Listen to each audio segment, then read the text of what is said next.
Okay, good morning. New camera, new setup. We'll see how this goes. I also want to play with doing some, I'm starting to get addicted to foam on the wheels. So, I don't know, maybe we'll see about using this because I'm not a huge fan of the IK foam. This is my first time actually cleaning the Brembos here, so we'll see how this goes. So I bedded the brakes about a week ago, and I've done, I actually haven't been out here in a while because I've been cleaning with O&R the last couple of times when the cars were on the lift.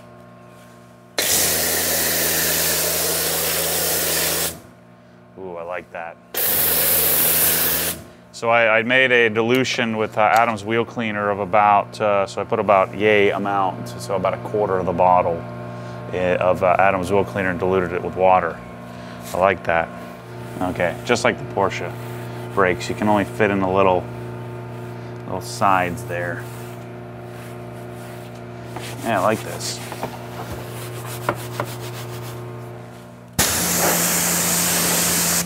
That was certainly a lot less painful than what we normally have to deal with an IK foamer, and I got better foam. So that could be my solution with Auto Fanatics wheel cleaner too, I guess. We'll have to get some and try it. So I bedded the brakes following the race technology procedure. I got a little sick. Call me a sissy, but I got a little sick out there bedding them. And I did a 60 to 5 mile per hour stop. What did I do it like 8 times or something like that? That was pretty gnarly. So we'll see about dusting. I still haven't aligned the car, so I need to get my rear end down to somewhere. Sean hasn't gotten his, at PSI, hasn't gotten his alignment rack up and running yet. So that's why I haven't gone to get the HREs. I kind of wanted to do it all in one spot. You know, going to get an alignment done is such a pain in the rear that I really want to go one place and do it. Plus it would be nice if I could go to PSI because then I could just do it myself. They'll let me play on it all day if I want to, assuming they didn't need to align something else. I'd like to do the same thing with 1M as well. I lost all the darn wheel weights. So all those goofy gray wheel weights that they jacked up, they've all fallen off the 1M. I was shaking the other day. I'm like, ah, shoot. And then my son brought me the wheel weights from the driveway. So anyway, I've had a lot of, as you've seen from the, if you watch the channel, I've had a lot of projects going on here. So that's part of the reason why I've not gone down to Orlando and spent the day getting the HREs because they came in last week or a week and a half ago.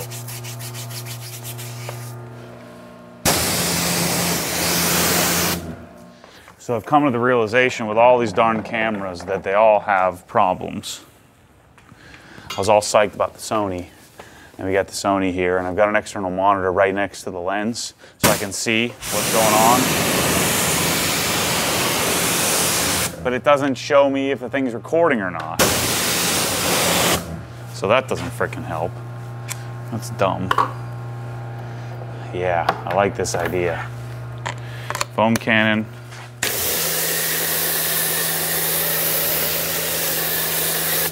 That's all the wheel cleaner you could ever want in a millisecond.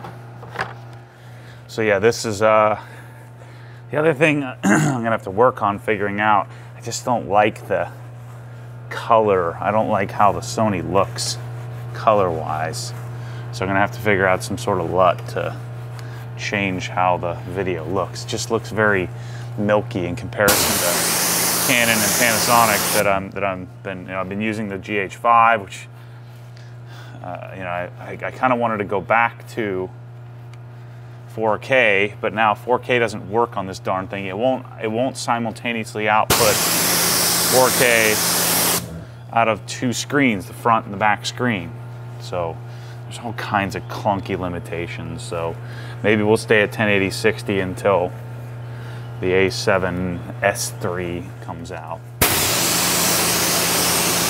But I bought 2 of these so that we can put one on a gimbal and have the other one on the build an actual rig. I'll make a video once I get this all set up. I had to make my 3rd small rig order, but once I get it all set up, I'll share with you what I came up with. See, this is why you have the Easy Detail brush. When you have bigger brakes and you're trying to get behind the caliper,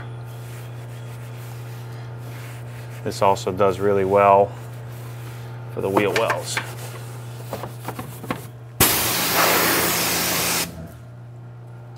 So I really haven't really felt the need for an alignment yet. I'm sure the alignment's all out of whack on this thing, but I've been driving around all over the place. It's doing fine. I mean, longer term, that won't be good for your tire wear, but I'm driving like 30 miles a week now that my OGHQ is right down the street. Yeah, these Brembos are awesome, man. Especially, I got them bedded so they don't make any noise. They're just great. They'll rip your face off if you want them to. And they feel just like stock otherwise. You know, a lot of people were like, why didn't you get this or that brake company, AP Racing or whatever other options? And I wanted Brembo because, well, 1, they look better. And then 2, the streetability of them tends to be better. Yeah, I'm thinking foam cannon wheel cleaner is going to be my new process. And then I've got to go. This bottle doesn't have the 180 that this bottle does. Has a weight inside of it, so I'm going to swap over to the other bottle for my tire and rubber. But I had a darn pterodactyl crap on this car. You should see it. I'll show it to you in a little bit. It squirted bird crap like everywhere. Let's do the exhaust tips. I'm probably gonna have to get a different monitor because the monitor, the small HD that I have, doesn't show whether I'm recording or not. That's no good. This is just wheel clean, Adam's wheel cleaner. So yeah, the Dyna suspension's really good. I mean, I wanted something very stock-like, and that's what I got. Yeah, this darn camera's gonna take some work, so bear with me as I figure out how to get this thing set up properly. But the focusing system on the Sony, the autofocus is amazing. I'm gonna have some work to do to figure out what works best audio and video wise on the thing.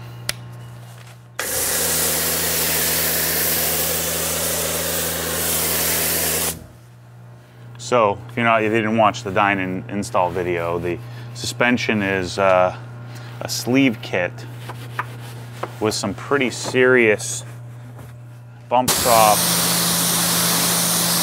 calculation that other sleeves, at least the other sleeves that I've ever done, never have any suggestion. They just say put it on.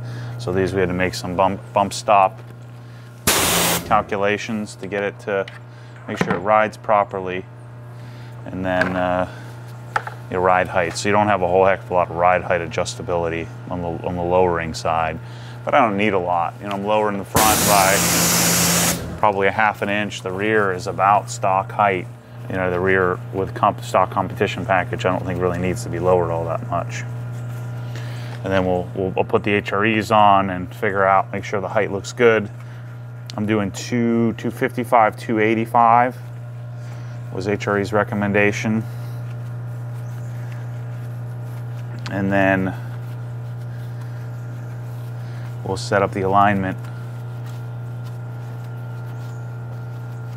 based on that and set up a nice balanced street alignment. and see the darn pterodactyl crap shot all the way down the car. Never seen anything like it.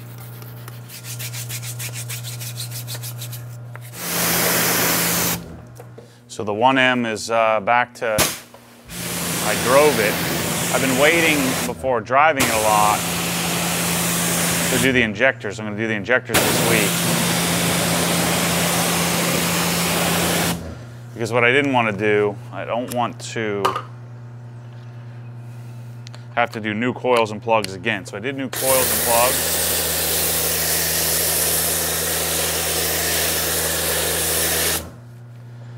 I did new coils and plugs on the 1M, and then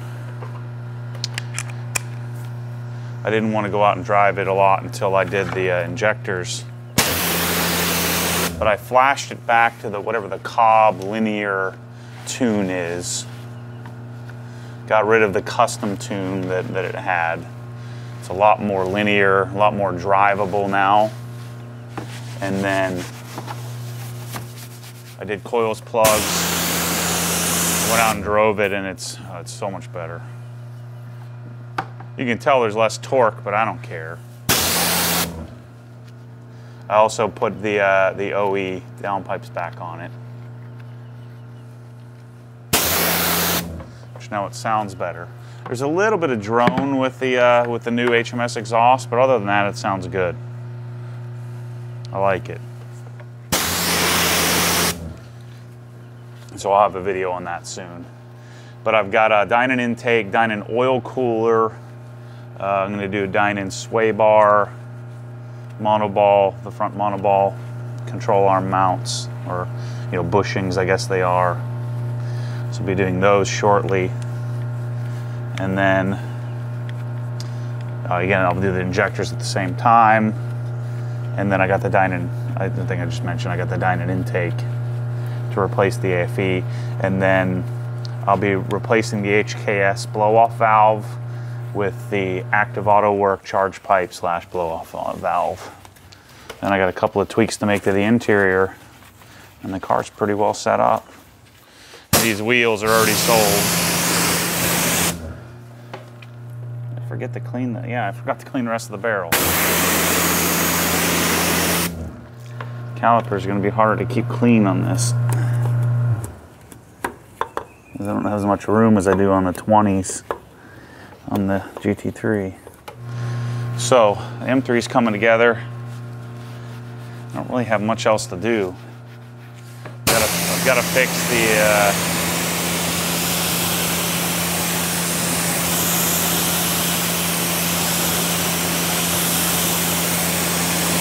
I got to fix the squeaky front seat.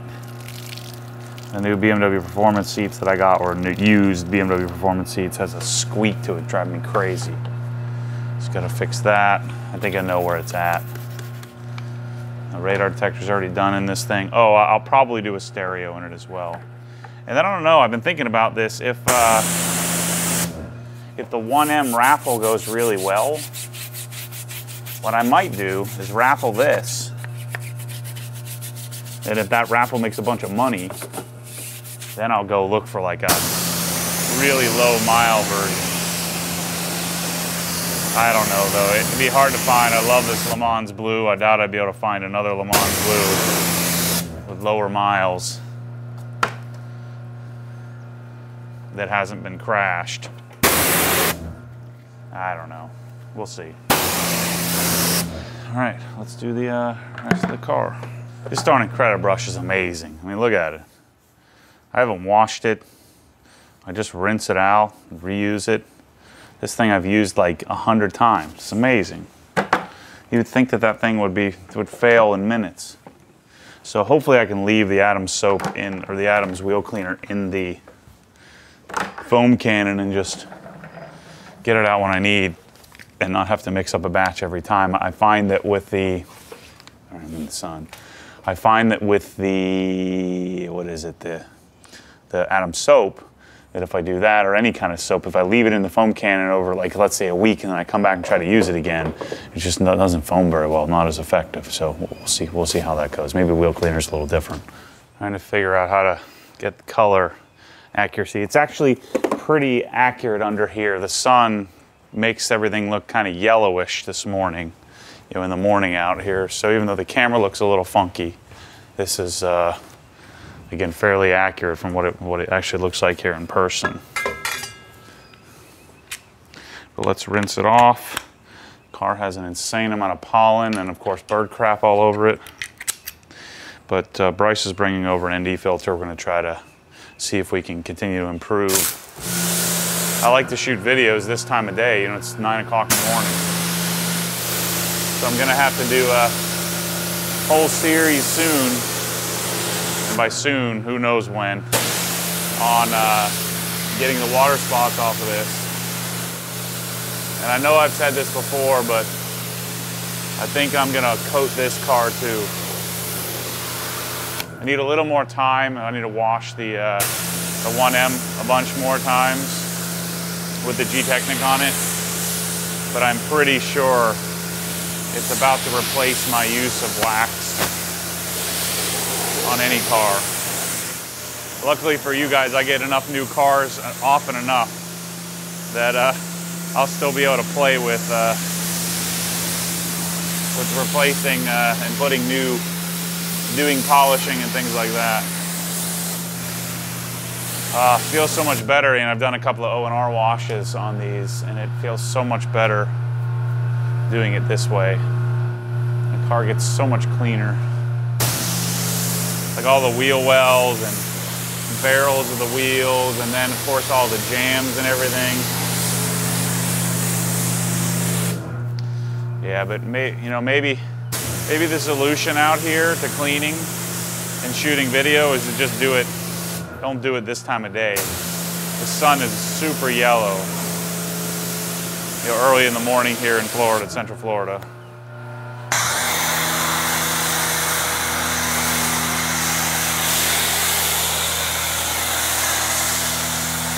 I just tried another soap here recently. Nothing's as good as this. I love this Atom soap. Every time I go try something else, I come right back to it. There's just no disadvantage to it. It foams well. The lubrication from it's amazing. It smells great. pH balance. It's just good, man. It doesn't mess up my hands.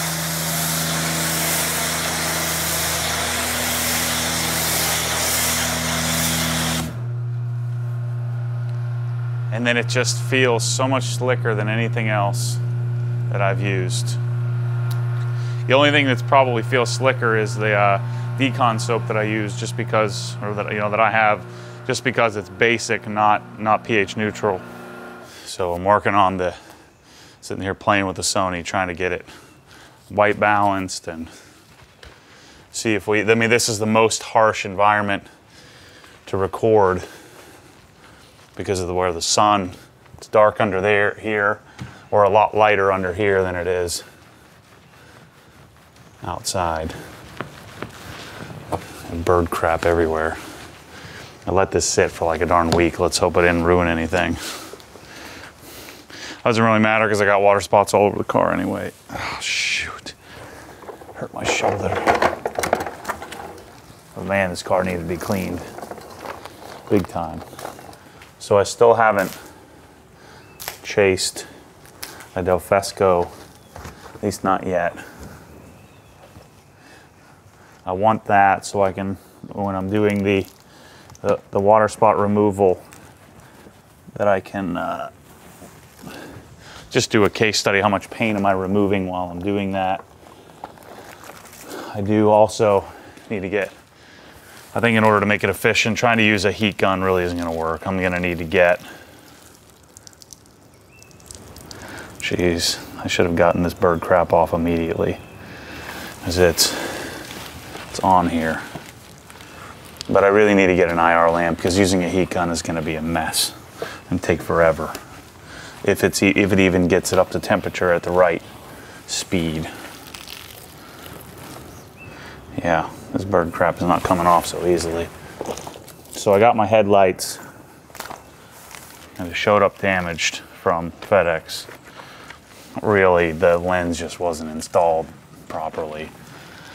So I had to send them back, and we'll see. And they were all scratched up. So I told them I need new lenses, or new, you know, the new plastic part too. Gave them a little lesson on not dry wiping plastic. Because once you scratch headlights, it can't be fixed. You can't just polish them out. So I'm either gonna live with swirled out headlights, brand new headlights that I bought, or we're gonna fix it.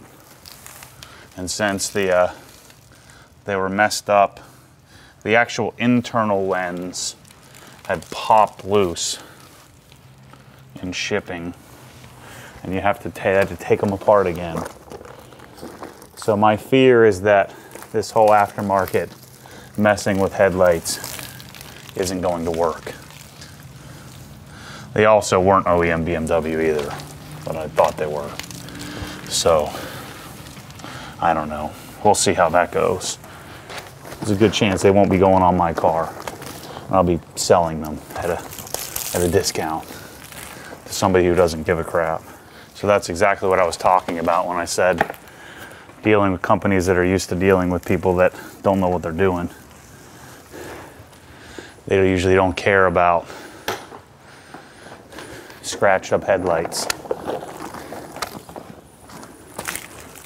And most of them don't buy new headlights. They just send their janky old ones just to make them purple. That's what you do when you're 21. Jeez, this bird crap is everywhere. So I'm still working on the 1M, so I haven't gotten it set up the way I want yet. But my initial reaction is that N54 is the biggest hunk of crap ever. Maybe not ever, but you know what I'm saying. Well, you guys that love N54 for life, good luck with that. Doing all these freaking problems. People talking about the S65, this engine's gosh darn bulletproof. I don't have any problems with this.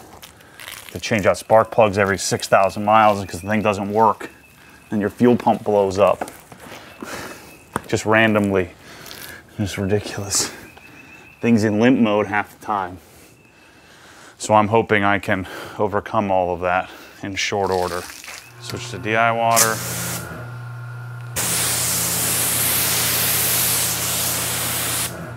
Let's see how much of that bird crap we got off in this initial stage, and then we'll get the rest of it with Bead Maker as a drying aid where we've gotten all the dirt off the car.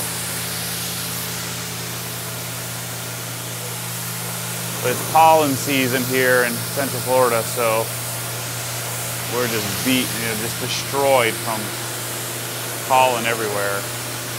As soon as I wash this thing, I'm gonna have to wash it again.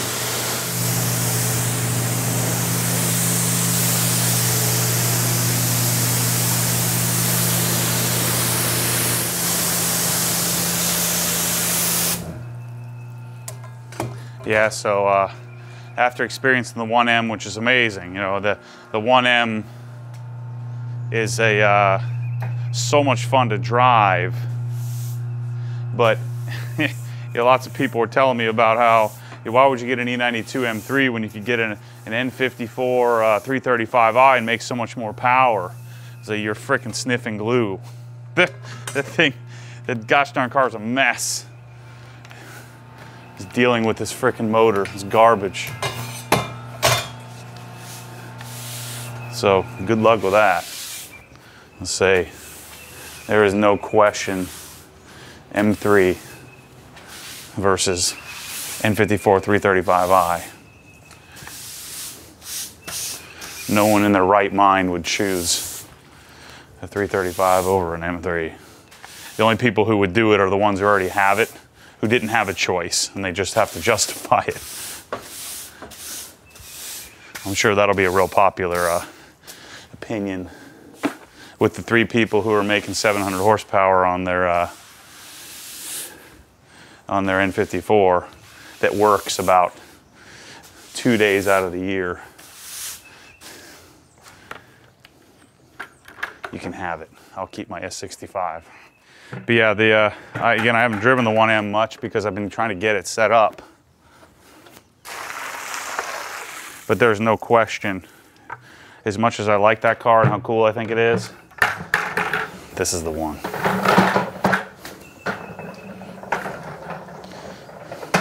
And I'm starting to think more and more Dynon stroker, Carbon Tech stroker, but Steve Dynon stroker, ship the car out there and do it.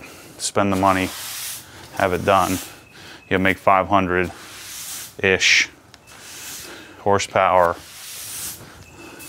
NA is just my style. You know, especially after experiencing the S2000 with a supercharger, it was cool, but it does change the character of the car quite a bit. All right, let's blow this thing off. I always forget this step. I wonder how these Brembos are gonna do with rust. I suspect they'll rust just like OE.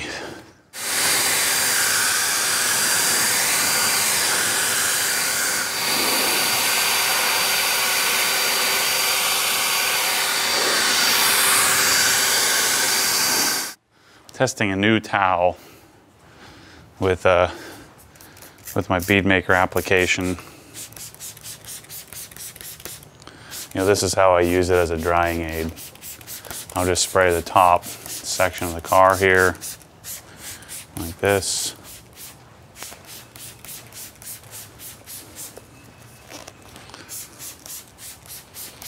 This is why you need to buy a gallon.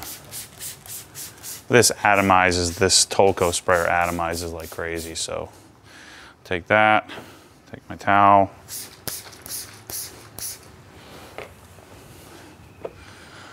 and I'll go and wipe it down, spread it in. This poor car, all the water spots, it's a mess. I need to get it fixed.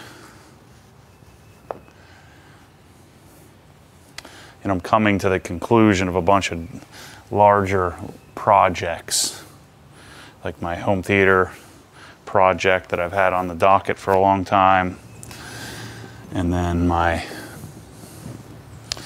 pressure washing project as we work through that, getting the Comet and Karchers finished up. But yeah, his BeadMaker works really well on the windows too. I don't think it works as well as a standalone on Windows, and it works okay, but it works better if you're using it in combination, like I have Wolf's glass sealant on here. It just does really well at topping that.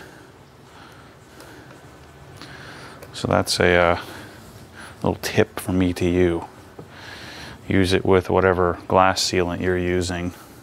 It's part of the reason why I like this product more. It's not so much the longevity or any of that. It's the fact that, you know, I'm using one product. Before I was using 3. So I was using spray wax or ECH2O, depending on what was on the car. If it was coated, I'd use ECH2O. Then I was using Kinetech Showroom Shine on the jams. And then I was using Grio's glass cleaner on the glass. Now I just use BeadMaker on all 3. It's kind of, you know, it's what I've been looking for, and no matter what type of car or not, you know, what type of finishing product I had on the car or last step protection, I would use the same. Now I'm able to use the same BeadMaker product on all of it. The longer term test for me is using towels like this. I'm gonna spray some more product on here. I've got some leftover residual from the pterodactyl crap that got on here. I'm telling you, I've never seen anything like it. It was just one shot. I was driving down the road, and I don't know what it was, but it was big. It shot right down the side of the car, all in the window. It's on the inside of the car. It's crazy. And because it's kind of nice that I got water spots all over the car and I know I have to go and fix it, I'm like, whatever, I'll get to it when I get to it, because I know I'm gonna have to polish it out anyway. Normally I'd be freaking out. I would have been driving straight home to clean that off. It's been like a week. It's kind of a good feeling knowing, you know, this car's been repainted, so it's already been like, it's been violated already. It's kind of settling, I guess. Maybe it's a life lesson to just chill out. Bird crap everywhere, man. So the nice thing about these lower pile twist loop towels, I don't like the really high pile stuff, but these lower pile ones, I feel like they're quite a bit softer. So I think these are going to be the towel, and then we're coming up with a specific version of it for bead maker removal. And what I'll do, because I love the creatures, the blue ones, my blue small drying towel so much, I still love that, I'll probably transition those to use to remove polish. So I'll transition those to a polish removal towel. I've said it a bunch. I washed the 1M last night. I love washing this car. Even though they're pretty similar, something about this one. Maybe just because I love this car so much. I'm also interested to try the Optimum new clear coat thing from my failed little spot. I don't know how that would work though. I've got one failed spot. The rest of the trunk is fine, but there's one spot from like a dirt nib that they tried to sand out when they repainted it. So I'll be interested to see if I could just touch up that one spot. So what I'm gonna do this time, when I remove the water spots, I'll pull the car out in the sun for like a couple of days, and then make sure they don't come back before I coat the thing or put any kind of protection layer on it. So the bead maker stuff is good for glass, plastic, wheels, the whole deal. I use it on everything now, so it does well in like areas like this. And the plastic is treated with Wolf's trim coat, but just kind of acts as a topper for it. The advantage these twist loops have, they just hold water better. Bird crap etching right down the side. Got some work to do on this car. This is gonna make me do this. I'm gonna work on this today. Figuring out what depth gauge I'm gonna get, and I'm gonna get it. And I'm gonna get this car fixed, because this is driving me nuts.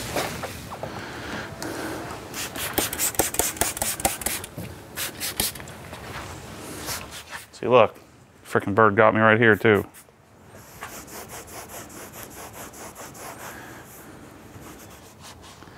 So, I mean, that is the nice thing about these twist loops. I just don't like how heavy this one is, but I don't need as many towels. And I've rebelled against these for a while because the only ones that existed were the really heavy ones like this. This is just a sample that I have. But now that there are lighter versions, Grio's had one for a while, lighter weight, I just like it much better. Still finding polish. This is like the 4th time I washed the thing. Now I don't get this out perfectly, but all these little cracks, but I figure if I do it every time, I probably get it all by just, you know, hitting it each time. So each time I do it, I hit a new spot. Let's do under the hood. All the jams are clean.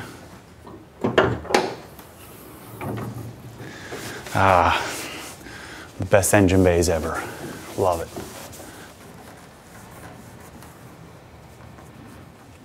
It's almost a shame to do this much work, being as by the end of today, it's gonna pollen everywhere.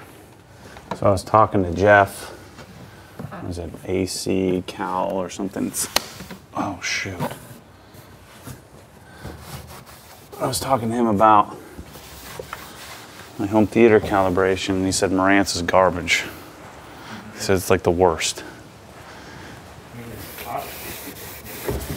Well, he doesn't use any of that crap anyway.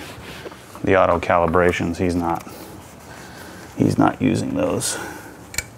He says they phase shift and have all kinds of issues. Like it'll just random, the phase it'll just make up its own phase even after you calibrated it. I've learned all the issues with 4K and trying to pass through a receiver that isn't compatible. Yeah, and to do what I did. Run through the ARC channel, went back out to the TV. Yep.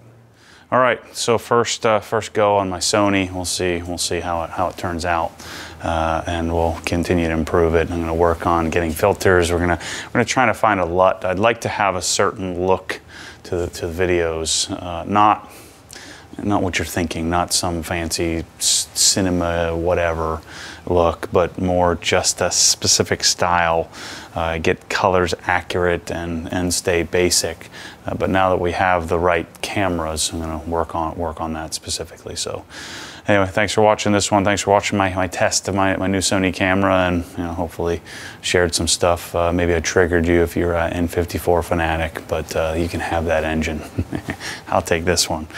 Anyway, thanks for watching. As always, stay tuned for more crazy. Catch you on the next one. Thanks for watching.